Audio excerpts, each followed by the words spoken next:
Hello everyone, I am Kinjal Patel, Assistant Professor at LJ Institute of Engineering and Technology in the Department of Computer Engineering. So here is the chapter 7, Code Optimization, lecture 1. So topics to be covered in this chapter are, first topic is what is code optimization, then code optimization techniques, loop optimization techniques, data flow analysis, and global common sub-expression elimination. And in this lecture, we'll learn what is code optimization and different code optimization techniques. So first, what is code optimization and why we needed it? Code optimization is the sixth phase of compiler. Code optimization is required to produce efficient target program. Means code optimization is used to produce the efficient machine code. So using code optimization, our code can be executed faster, so we can improve the code in terms of time complexity and space complexity. So here is phases of compiler that first our source program will be passed to front end, and then the output of this front end will be stored in intermediate code, and then this intermediate code will be passed to code generation phase. Now where should code optimization perform? So there are two factors to apply optimization. That first, user can optimize the code, and second factor is compiler can optimize the code. So user can optimize the code at front end of compiler, means user can use efficient algorithm to improve the code to apply the code optimization. And compiler side, and at compiler side, compiler can optimize the code. So before entering into code generation phase, code optimization should be performed. So intermediate code will be passed to code optimization phase. So code optimization phase will perform optimization techniques and it will improve our source program. So after optimizing that code, that optimized code will be passed to code generation phase. Then code generation phase will generate the machine code. So the advantage of code optimization phase is that the intermediate code can be optimized to produce efficient machine code. So the code optimization allows faster execution of source program by making minor modifications. So as we are performing optimization before entering into code generation phase, so our code will get execute faster and it will produce target program efficiently. Now we'll learn that how this code optimization can be performed, which are the techniques of code optimization. So code optimization techniques. Now these are the code optimization techniques. That first technique is compile time evaluation. Second technique is common sub-expression elimination. Third technique is copy propagation. Fourth technique is code motion. Fifth technique is reduction in strength. And sixth technique is dead code elimination. So first we will see that what is compile time evaluation. Compile time evaluation means shifting of computation from runtime to compile time. Means the expression on which we can perform operation at compile time. So we'll compile that expression at compile time rather than at runtime. So there are two techniques to be used to obtain the compile time evaluation. First technique is folding and second technique is constant propagation. So first we'll learn that what is folding and how we can apply this folding technique. So in the folding technique, the computation of constant is done at compile time instead of runtime. Means as the value of constant will not get changed in the program, so we can evaluate the value of constant at compile time instead of runtime. Here the example that length equals to 22/7 multiplied by d.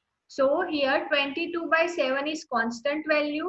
So it will not get changed in our program. So we need not to apply the operation on this constant value at runtime. We can evaluate this expression at compile time. So here folding is implied by performing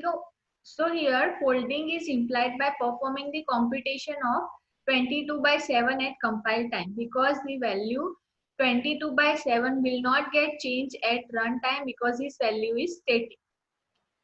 Now, second technique is constant propagation.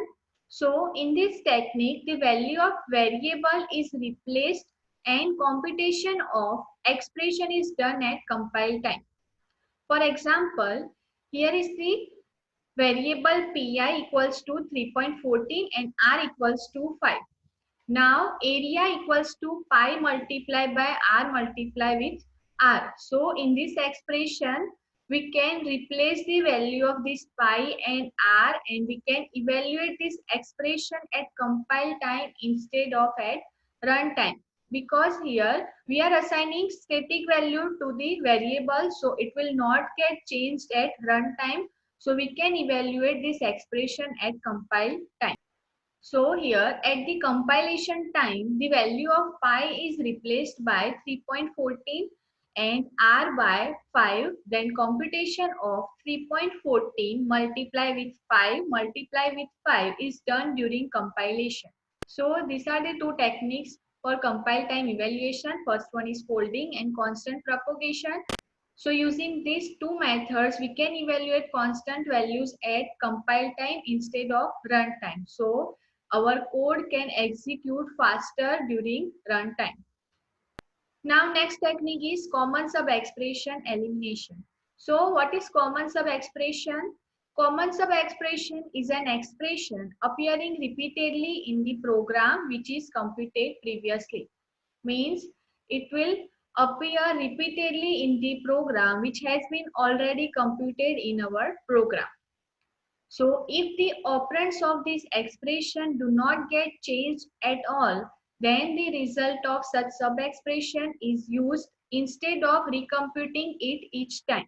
Means if the operands in our sub-expression will not get changed until it appeared repeatedly, then we can eliminate that sub-expression. So we need not to recompute that sub-expression repeatedly. We'll see it by example, that here is the 3 address code that T1 equals to 4 star I. Means the 4 star I value has been stored in T1. Then T2 equals to A of T1. Means T2 equals to A of 4 star I. T3 equals to 4 star J. Now again T4 equals to 4 star I. So here you can see that the value of 4 star I has not been changed until it is appeared at T4 expression. Means if the value of 4 star I is not changed before it appeared at instruction 4, then we can say that this expression is common sub expression. So we need not to compute 4 star I again in this expression. So we can eliminate this expression. So here you can see that we can reduce the instruction by applying common sub expression elimination technique. Now here we have eliminated T4 equals to 4 star I. So we need to change the T4 reference wherever we have applied T4. So here T5 equals to N.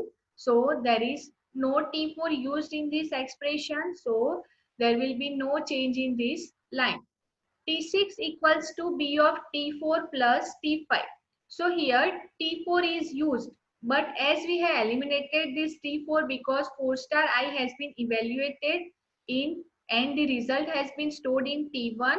So now we'll give the reference of T1 instead of T4. So in this expression, we'll give the reference of T1 as the result of 4 star I is being stored in T1. So T6 equals to B of T1 plus T5. So this is how we can eliminate the common sub expression appeared in the intermediate code. Now next technique is copy propagation. So copy propagation means use of one variable instead of another. Here is the example that x equals to pi and area equals to x multiply with r multiply with r. So here we are using the variable x. So first the value will be stored in pi and we are assigning this pi value to x and then we are using this x value. So there is no need to assign the value to another variable and then use this variable in the expression. We can directly use this value pi. Like we can directly apply the value variable pi to find the area. That area equals to pi multiply with r multiply with r. Here you can see that there is no need to apply, there is no need for this assignment. Area equals to pi multiply with r multiply with r. So there is no need of this assignment. We can directly use this variable. So we can use one variable instead of another using copy propagation method. Now next method is code motion.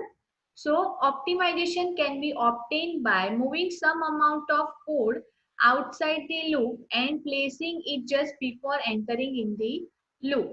Means we can perform code motion by moving some amount of code outside the loop, because if we are executing the expression in the loop, then it need to be computed every time the loop gets executed. So we can optimize the code by moving that code outside the loop and placing it just before entering in the loop.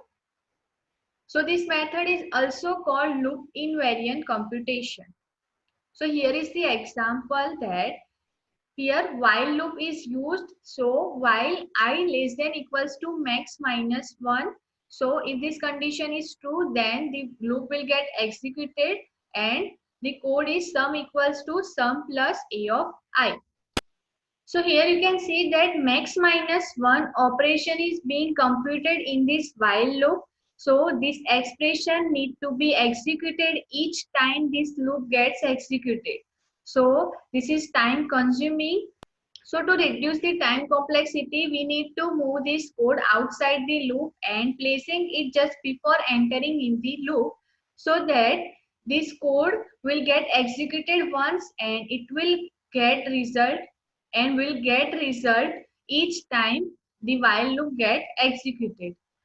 So here you can see that we have moved the expression maximum minus 1 outside the while loop and we have stored it in one variable n. So n equals to max minus 1.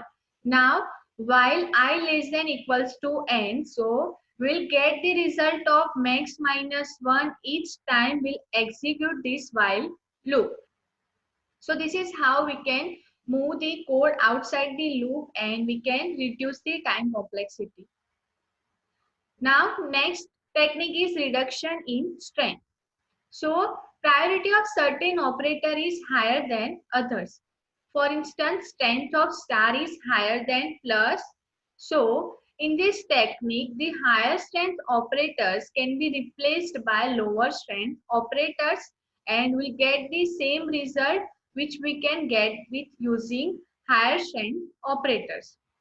So here is the example that for loop for I equals to 1, I less than equals to 50, I plus plus and count equals to I multiply with 7. So for I equals to 1, we can get count 1 multiply 7 means for I equals to 1, count will be 7. Then for I equals to 2, count will be 14. So for I equals to 3, count will be 21. So we can get the output of count like 7, 14, 21 and so on. So here we are getting the output of the table of 7 and the loop will get executed until the I will become 50. So we can get the same result by using lower strength operator. So here we have used multiplication operator So we can use the operator plus and can get the same result we are getting with multiplication operator. So here is the example. So here we have used plus operator instead of multiplication. So we have assigned temporary value to 7 and for I equals to 1, I less than 50, I plus plus. Now count equals to temporary. So count will be 7 as temporary value is 7. So for I equals to 1, we'll get count 7. So here in this example, we are also getting the 7 output for I equals to 1. That for I equals to 1, count equals to 7.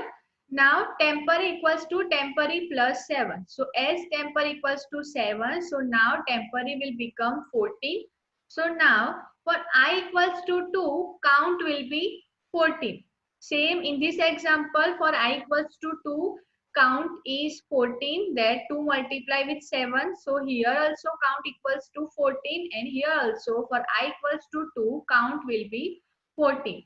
Now temporary equals to 14. So new temporary value will be 14 plus 7 means 21. So for I equals to 3, count will be 21. So here we are getting same value for count 7, 14, 21 and so on for star operator and also for plus operator. So we should use plus operator instead of star operator if we are getting same result by using lower strength operators. Okay, so this is how we can perform strength reduction and we can get same result.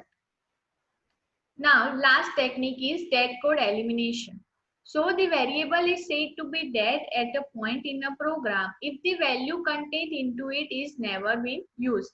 Means if the value in a program it's been never used, then we can say that the variable is dead. And if it is being used in program subsequently, then we can say that that variable is live. So the code containing such variable supposed to be dead code. So we need to remove that dead code from our program. So here is the code that I equals to 0 and here is the if condition that if I equals to 1, then the loop will get executed and a equals to x plus 5 operation will get computed. So as we have assigned 0 value to I, so 0 is constant static value. So I will never get equals to 1. So this loop will never get executed as I equals to 0 and it will never get 1 in this program because this value is static. So this code is dead code as this code will never get performed during execution. So we need to remove this dead code to perform the optimization. So if a statement is a dead code as this condition will never get satisfied, hence this statement can be eliminated and optimization can be done. So this is how we can eliminate the dead code from our source program.